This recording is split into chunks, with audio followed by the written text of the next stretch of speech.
Salut à tous et bienvenue dans cette nouvelle vidéo Bullet Journal où on va mettre en place ensemble le mois de mai.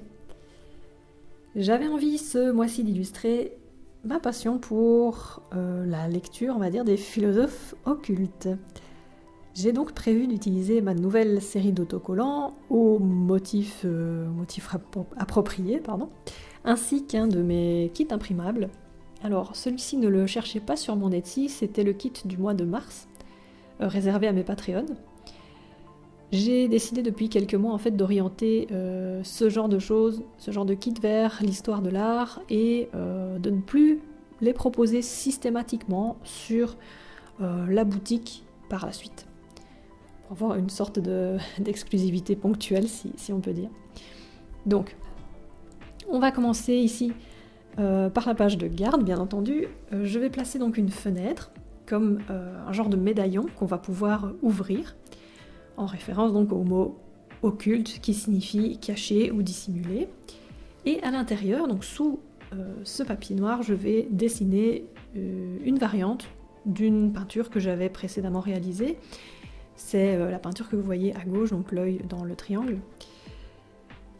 Je vais donc commencer par préparer ma zone à peindre avec du washi tape et je vais préciser également certaines formes de mon brouillon. Et on est parti pour les hostilités avec la peinture. Pendant que vous me voyez mettre en place l'illustration, je vais préciser quand même que pour cette mise en page du mois, j'avais surtout l'intention de me focaliser sur cette première page de présentation.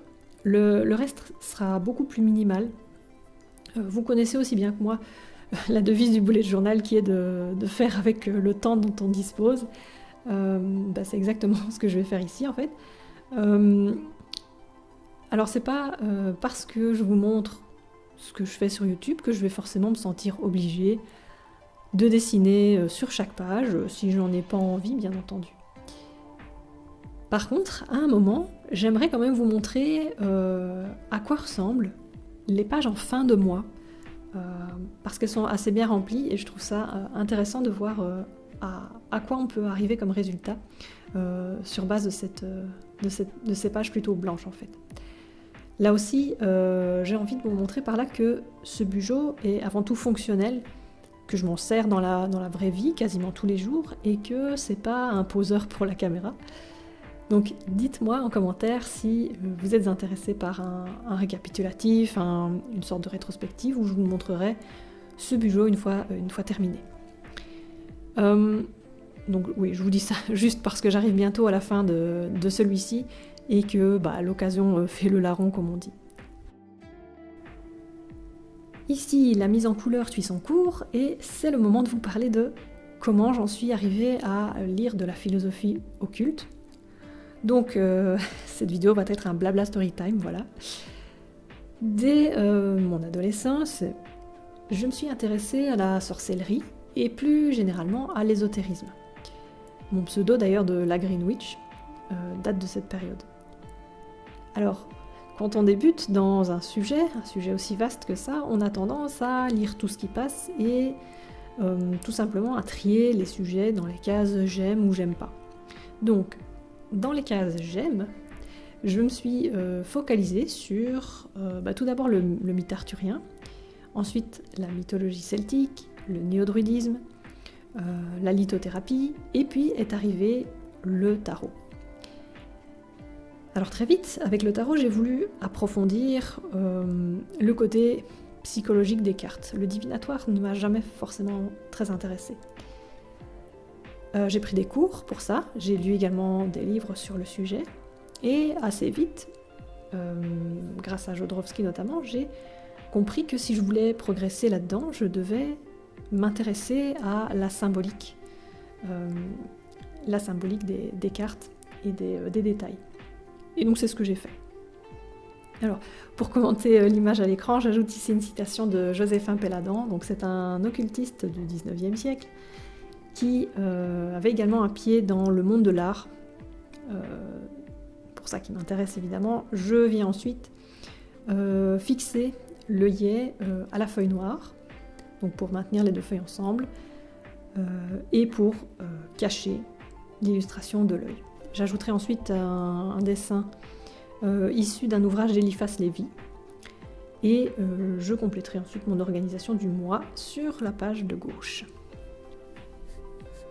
Donc pour en revenir à mon histoire, après avoir mis, on va dire, le doigt dans l'engrenage de l'étude des symboles, en fait je pense que mon approche et surtout mes attentes face aux lectures ésotériques a radicalement changé.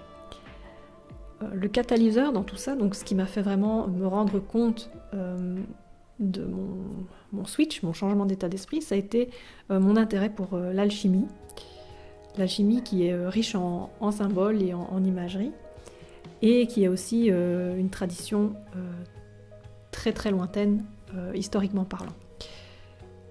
L'alchimie donc m'a amené à lire à la fois Jung, qui est aussi passionné d'alchimie, et à la fois à m'intéresser à la tradition, l'histoire dans son ensemble, donc que ce soit la philosophie occulte, l'histoire en général bien sûr, la théologie et également la philosophie de manière générale. Ça m'a permis de comprendre qu'il y a une certaine logique historique, qu'il existe une sorte de fil conducteur qu'il faut dérouler, tout simplement.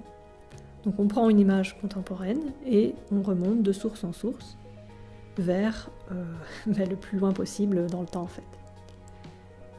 En plus de ça, donc toutes ces sciences humaines ont pour but de répondre au pourquoi des choses.